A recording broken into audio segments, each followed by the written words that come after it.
This is Herstein, Germany, a small medieval town located in west part of Germany in Rhineland-Palatinate.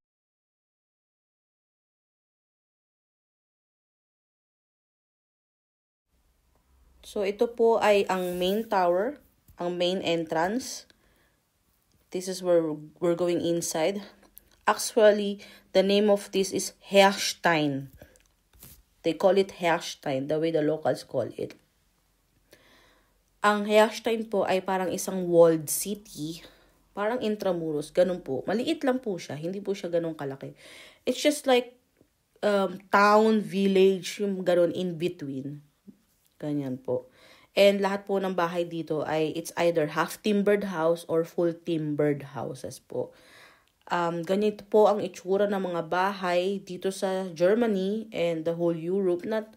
Not whole Europe some parts of Europe. Ganito po ang itsura ng mga bahay. Nung mga during medieval times, medieval houses po siya. So matibay po ang pagkakagawa nila niyan. Kaya nakasurvive po. Imagine, ganito pong bahay from 14th century, 13th century, ganyan. Nakasurvive po ng 2 world wars. So, matitibay po sila. Yan. Ito po, galing po ito from 16th century, ang bahay na iyan. So, dati po, hindi po siya lahat sabay-sabay itinayo. Paisa-isa po siyang itinayo.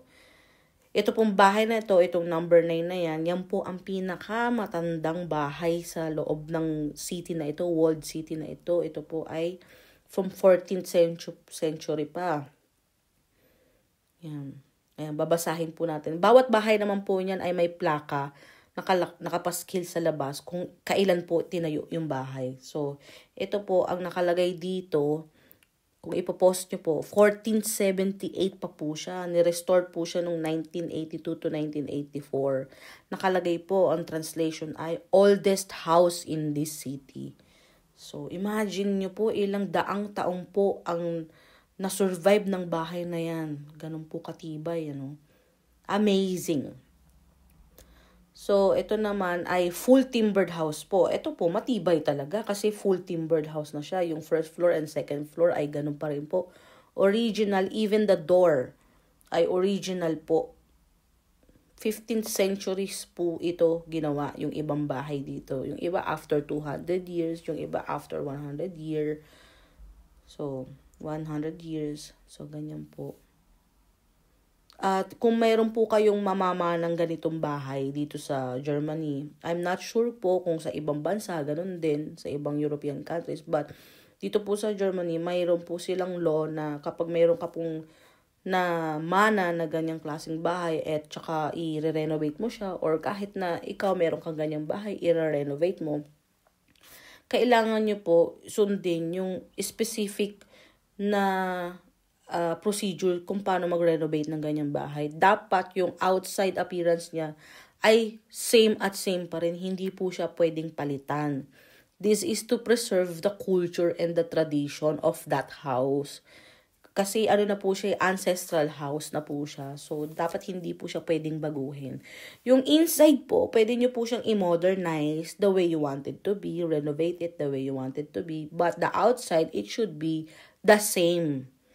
Ganyan po. Kung ano po yung design sa labas, huwag nyo pong babaguhin. Yun po ay batas dito na mahigpit na ipinag-uutos ng gobyerno po.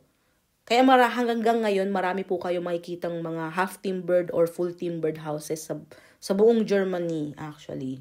Pati yung old city nila, ganun ba rin itsura.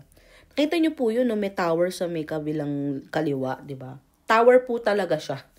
Pupuntahan po natin yan.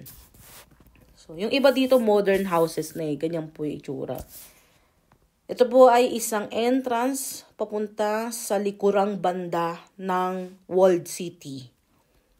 So, lahat po ng materyales po na ginamit dyan, kahoy at mga bato ay original pa rin po hanggang ngayon ay nakatayo at gumagana pa rin po at matibay na matibay po yan.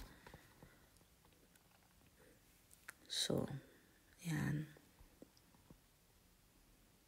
Imagine having that kind of house, diba? Ang galing po, no? Ang ganda-ganda, ang laki-laki. Noong unang panahon, malalaki na po talaga sila magtayo ng bahay. Nakita niyo po yan, no? Ang gaganda ng gawa nila. Para kang you traveled back in time, walking on those streets, cobblestone streets. Para kang nasa fairy tale town. Ganun po ang pakiramdam mo every time na we're visiting ganitong klaseng cities po or towns or village. Ito po ay sa taas na po banda. Umakyat po tayo sa taas para makita yung view. Maliit lang po talaga itong village na ito. Village town po ang Herstein. Kasi paglabas po ng walled city na yan, Herstein pa rin po, pero modern Herstein na.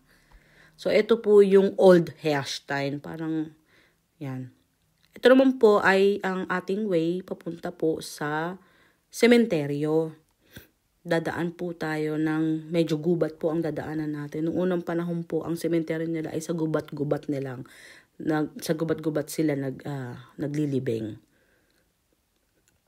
So, yan po yung tower. Ito po ay church. Yan, simbahan po yung malaking lugar na yon. Ito po ay tower. So, hindi na po natin bibidyohan ang sementeryo kasi po ako po ay naniniwala na ang mga sementeryo or himlayan ay dapat irespeto nating lahat. Hindi na kailangan bidyohan at hindi na kailangan picturean at i-share sa social media. Kasi po, yun po ay bilang respeto ko po sa mga taong nakahimlay doon. Yan. Ang ipapakita ko lang po ay yung daanan papunta doon. Like itong ngayon dinadaanan natin, gubat po, yan. Wala naman po tayong mga kasalubong na mga bear or deers or fox dito. Safe naman po siya.